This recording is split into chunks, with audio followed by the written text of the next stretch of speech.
নমস্কার বন্ধুরা, আজকে আমি আমার আরও একটি ব্লগ নিয়ে চলে এসেছি। আজকে যে রান্নাটা আমি আপনাদের সঙ্গে শেয়ার করব সেটা হলো পাঁচমিশালি নিরামিষ তরকারি। প্রথমেই দেখতে পাচ্ছেন পাঁচফোড়ন, কাঁচা লঙ্কা, শুকনো লঙ্কা নিয়েছি, আর নিয়েছি সবজিগুলো ভালো করে কেটে আমি ধুয়ে রেখেছি। পটল, গাজর, বেগুন, ডাঁটা, কুমড়ো আর বরবটি নিয়েছি। ভালো করে টুকরো টুকরো করে কেটে ধুয়ে রেখেছি। এবারে আমি একটা কড়া নেব। কড়াটা গ্যাসটা অন করে দিয়েছি। কড়াটা একটু গরম হবে। এই রান্নাটা গরমকালে খেতে খুব ভালো লাগে এবং এটা খুব টেস্টি একটা রান্না। এটা আপনারা ভাত, রুটি, পরোটার সঙ্গে খেতে পারেন। এই রান্নাটা আমি সর্ষের তেলে করব। পরিমাণ মতো তেল দেব। তেলটা গরম হওয়া পর্যন্ত কিন্তু অপেক্ষা করব।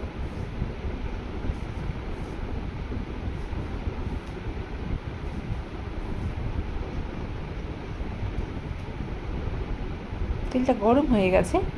এবার আমি এর মধ্যে শুকনো লঙ্কা, কাঁচা লঙ্কা ফোড়নে দিয়ে দিলাম, আর পাঁচফোড়নটা দিয়ে দেবো। ফোড়নটা একটু যেন ভাজা ভাজা হয়। ফোড়ন থেকে একটা গন্ধ বেরোতে শুরু করলেই আমরা কিন্তু সবজিটা দিয়ে দেব।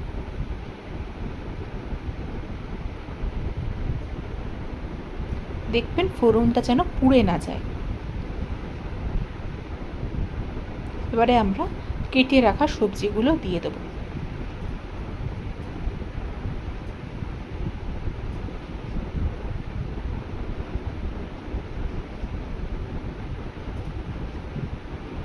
ভালো করে মিশিয়ে নেব সবজিগুলো।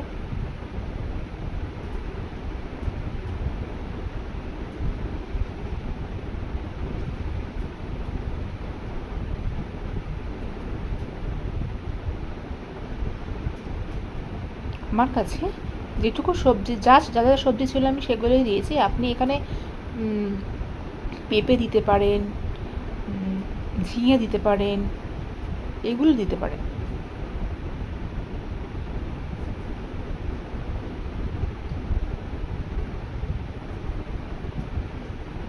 আপনার বাড়িতে যা সবজি থাকবে, এটা পাঁচমিশালি সবজি, আপনার কাছে যা থাকবে তাই দিয়েই আপনি রান্নাটা করতে পারেন।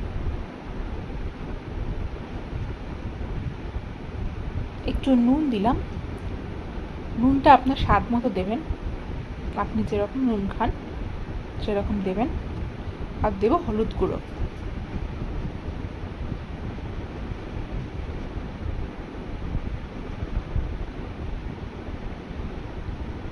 গ্যাসের ফ্লেমটা কিন্তু এক্ষেত্রে হাই করা আছে।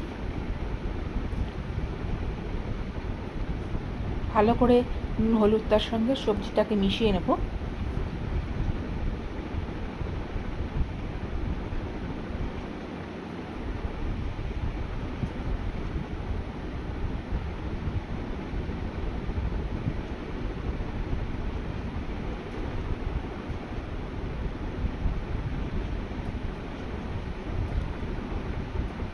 এবারে সবজিটাকে ঢাকা দিয়ে দেবো। গ্যাসটাকে একটু কমিয়ে দিলাম, মিডিয়াম ফ্লেম করে দিলাম, নাহলে এটা পুড়ে যেতে পারে। বেশ খানিকক্ষণ হয়ে গেছে। এবার আমি ঢাকাটা সরিয়ে দিলাম। দেখুন অনেকটাই ভাজা হয়ে গেছে, তবে আরেকটু ভাজা হবে।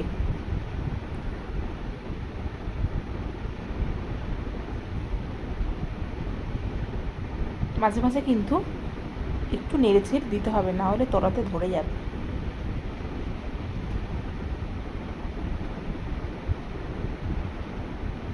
ঢাকা দিয়ে দিলাম আবার। গ্যাসটা কিন্তু মিডিয়াম ফ্লেমেই রেখেছি। এবার দেখুন ভাজাটা কিন্তু অলমোস্ট হয়ে গেছে।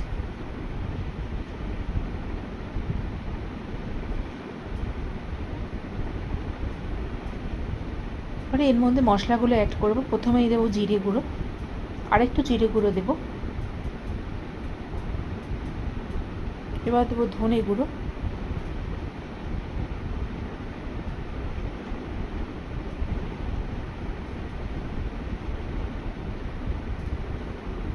এই রান্নাটা কিন্তু গরমের রান্না। এটা কিন্তু শরীরের পক্ষেও খাওয়া খুব ভালো, আর খেতে খুব টেস্টিও হয়।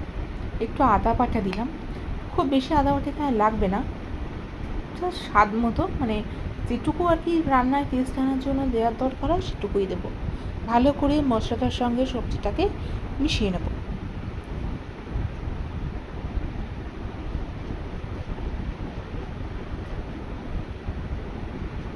খেয়াল রাখতে হবে যাতে পুড়ে না যায়। এখানে কিন্তু গ্যাসটাকে হাই ফ্লেমে আমি রেখেছি। এবারে দেখব যে মশলা থেকে তেল ছেড়ে দিচ্ছে কিনা।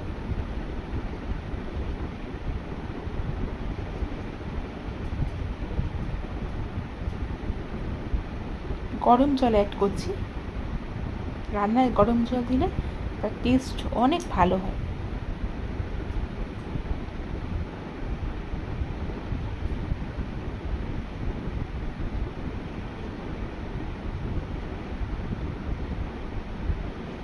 জলটা খুব বেশি দেবো না বা খুব কমও দেবো না, একটু মানে মাঝারি টাইপের জলটা থাকবে। এই আমি যে পরিমাণ জলটা এখানে অ্যাড করেছি, এই জলেই কিন্তু এই সবজিগুলো সেদ্ধ হবে। গ্যাসটাকে আমি কিন্তু লো ফ্লেমে করে দেবো একদম। ঢাকা দিয়ে দেবো।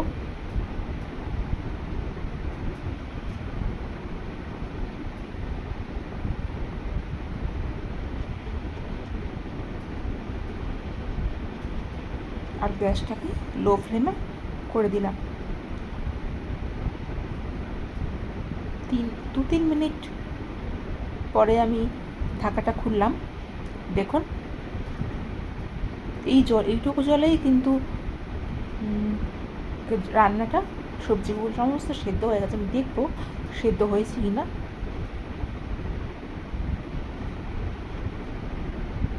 একটুখানি চিনি অ্যাড করলাম। এখানে এই রান্নাটা যেহেতু নিরামিষ রান্না সাধারণত একটু ব্যালেন্স করার জন্য, স্বাদটাকে ব্যালেন্স করার জন্য একটুখানি চিনিটা দেওয়ার দরকার হয়, তাতে খেতেও ভালো লাগে। নিরামিষ তরকারি একটু মিষ্টি মিষ্টি ভালো লাগে। আর একটু ফোটাবো এটাকে, যেহেতু চিনিটা দিলাম। দেখুন, এবার দেখুন রান্নাটা হয়ে গেছে কিন্তু।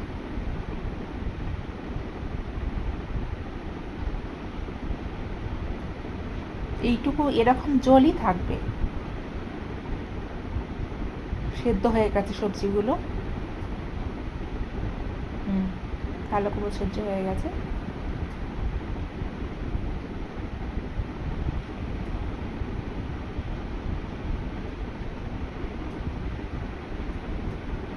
রান্নাটা আমার কমপ্লিট হয়ে গেছে। এবারে আমি গ্যাসটাকে বন্ধ করে দেবো। গ্যাসটাকে বন্ধ করে দিলাম।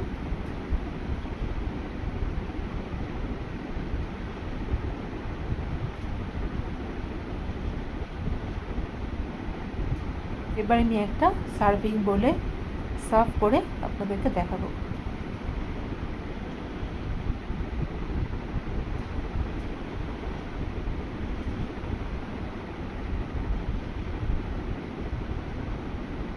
দেখুন বন্ধুরা, টেক্সচারটা কিন্তু এরকমই হবে, একটু মাখো মাখো মতো।